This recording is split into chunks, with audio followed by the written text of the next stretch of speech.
Merci, honorable assistance, cher André Hoffmann. Il y a 3 ans, je prenais la parole ici à Davos, à cette même tribune. C'était en janvier 2023, à un moment où le monde était secoué par des crises successives. La crise sanitaire, la guerre en Ukraine, le renchérissement des matières premières de l'énergie et la confiance sociale profondément ébranlée pour beaucoup de nos concitoyens. Depuis quelques années, les repères sur lesquels reposait l'ordre économique international ont volé en éclats. La guerre est revenue sur le continent européen. Les tensions géopolitiques s'installent. Le climat, l'eau, la santé et la confiance sociale sont devenus des variables macroéconomiques déterminantes. Dans un monde qui doute de lui-même, le Maroc n'a pas choisi de repli ni la résignation. Nous avons choisi de protéger, de réformer et de nous projeter. Protéger notre population par un État social assumé, réformer nos fondamentaux économiques pour retrouver la confiance et nous projeter comme un pays pivot d'investissement à la croisée de l'Europe, l'Afrique et l'Atlantique. Dans ce contexte, la question n'est plus simplement de savoir où se trouvent les meilleurs rendements, mais où se construisent les trajectoires les plus solides.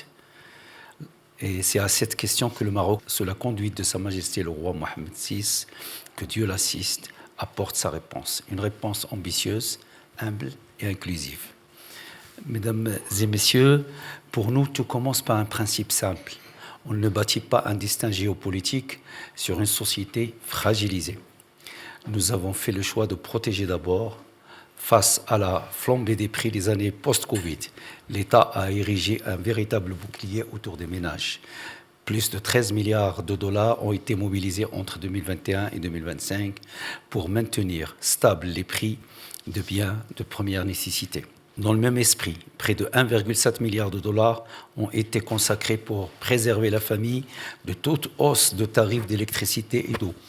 Et c'est ainsi que, sans renoncer à la discipline budgétaire, nous avons ramené l'inflation de plus de 6% en 2023 à un niveau inférieur à 1% en 2024 et 2025, parmi les plus bas de la région.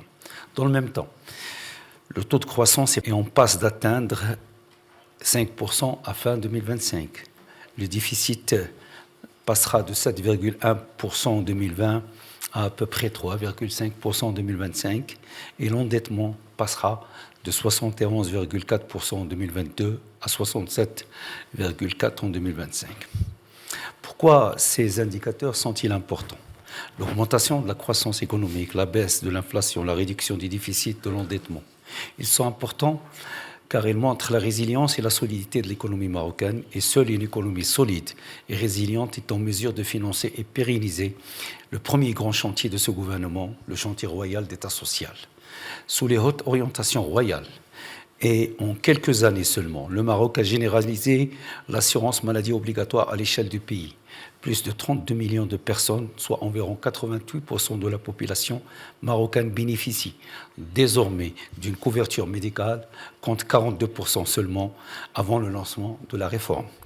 Dans le même mouvement, le chantier de l'aide sociale directe s'est inscrit au cœur du nouveau contrat entre l'État et les ménages les plus défavorisés.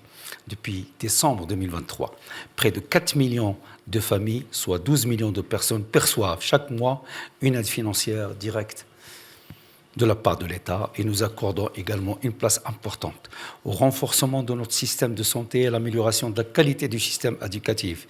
Ainsi, le gouvernement, et sur instruction royale, consacre en 2026 une hausse historique de près de 20% au budget de la santé et de l'éducation pour atteindre environ 13 milliards d'euros. Cette hausse permet d'accélérer la mise en œuvre des réformes majeures de ces 2 secteurs pour moderniser et densifier leur infrastructure, mieux valoriser, y compris par la rémunération, l'engagement des personnels soignants et éducatifs, et mettre l'élève comme le patient au centre des réformes. Mesdames et messieurs, protéger sans transformer ferait une promesse inachevée. Au moment où nous consolidons l'État social, nous avons engagé une réforme profonde de nos fondements économiques. Cette trajectoire est reconnue par nos partenaires internationaux. sur le terrain de la confiance et de l'intégrité financière, le Maroc est successivement sorti de la liste grise du GAFI ainsi que des listes européennes associées. Puis le Royaume a retrouvé la catégorie Investment Grade auprès des grandes agences de notation. Le Fonds monétaire international a renouvelé sa confiance pour une ligne de précaution de 4,5 milliards de dollars. Tout cela n'est autre que le résultat d'une discipline budgétaire assumée, des réformes fiscales pluriannuelles et d'une gouvernance plus exigeante de la dépense publique et d'un effort constant de transparence. Parallèlement, à travers la mise en place de la charte d'investissement permettant de soutenir de toute taille, qu'ils soient nationaux ou étrangers, nous avons enclenché une accélération de l'investissement productif. En 2025, les investissements et les recettes brutes d'IDE ont atteint un record historique de plus de 5 milliards de dollars. Nous avons choisi, sous l'impulsion de Sa Majesté le Roi, de mener simultanément des réformes économiques et sociales, convaincus qu'il n'y a pas d'un côté le temps social et de l'autre le temps des marchés. S'il y a un seul temps, il n'y a qu'un seul temps, celui où un pays prouve qu'il peut tenir sa parole envers ses citoyens comme envers ses partenaires. À la croisée de l'Europe, de l'Atlantique et de l'Afrique, le Maroc s'est progressivement imposé comme un nœud logistique majeur. Tanger Med est devenu un des premiers ports conteneurs du monde.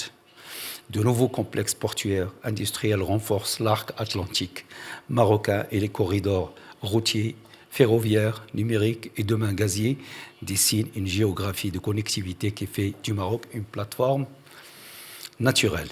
Mais notre ambition dépasse la logistique. Le Maroc a fait le choix d'être un acteur de décarbonation. À fin 2025, plus de 46% de nos capacités installées d'énergie électrique est d'origine renouvelable. Il arrivera à 52% en 2030. Et également, nous avons engagé des programmes d'envergure mondiale, l'éolienne, le solaire et désormais l'hydrogène vert. Mesdames et messieurs, toutefois, aucun investisseur de long terme ne s'arrête aux infrastructures, aux mégawatts. Il s'interroge sur la lisibilité politique du territoire où il investit. De ce point de vue, l'année 2025 restera pour le Maroc une année charnière, grâce à l'action éclairée de Sa Majesté le Roi, l'adoption de la résolution 2797 du Conseil de sécurité des Nations Unies le 31 octobre 2025 envoie un signal sans ambiguïté à la communauté internationale. L'initiative marocaine d'autonomie pour les provinces du Sud est reconnue comme base de négociation à entamer dans le respect de la souveraineté et de l'intégrité territoriale du Royaume. À cette clarification politique s'ajoute un symbole à la fois sportif, économique et civilisationnel, l'organisation conjointe de la Coupe du Monde 2030 par le Maroc, l'Espagne et le Portugal. Pour la première fois dans l'histoire, la plus grande compétition sportive planétaire se tiendra de part et d'autre de la Méditerranée. Loin d'être une fin en soi, la Coupe du Monde est un jalon dans une stratégie de transformation. Derrière des stades, il y a des infrastructures de transport, des réseaux numériques, des investissements dans l'hôtellerie, la culture, le tourisme durable, la sécurité et la formation des jeunes. Je vous remercie.